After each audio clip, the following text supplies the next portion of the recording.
ನಮಸ್ಕಾರ ಅಣ್ಣ. ಬರಪ್ಪ ಅವಳಿಗೆ ಬಾ. ಏನ್ ಬೇಕು ಹೇಳು. ನಿಮ್ ಹತ್ರ ಕಟ್ ಮಾಡಿರೋ ಪೋರ್ಕ್ ಇದ್ಯಾ? ಅವೆಲ್ಲ ನಾವಿಲ್ ಮಾರಕ್ಕಿಲ್ಲ ಕಣಪ್ಪ.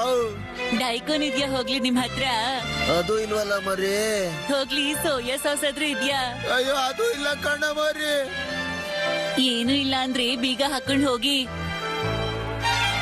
ಮೀನ್ ಮಾರವನ ಹತ್ರ ಬಂದು ಏನೇನೋ ಕೇಳಿದ್ರೆ ಯಾವಾಗ ಸಿಗುತ್ತೆ?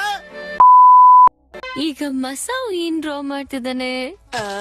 ಯಾಕ್ ಮುಚ್ಚಿಟ್ಕೊಳ್ತಿದ್ಯಾ? ತೋರ್ಸು. ನಾನಿನ್ನೂ ಬರ್ದಿದ್ದಾಗಿಲ್ಲ. ಹಾಗೆಲ್ಲ ಬಚ್ಚಿಟ್ಕೋಬಾರ್ದು. ತೋರ್ಸು ಮಸಾವ್. ಇಲ್ಲ ನಾನಿನ್ನ ಪೂರ್ತಿಯಾಗಿ ಬರ್ದಿಲ್ಲ. ಇಲ್ಲ ನಾನ್ ಕೊಡೋದಿಲ್ಲ. ಒಂಚೂರು ಚೆನ್ನಾಗಿಲ್ಲ.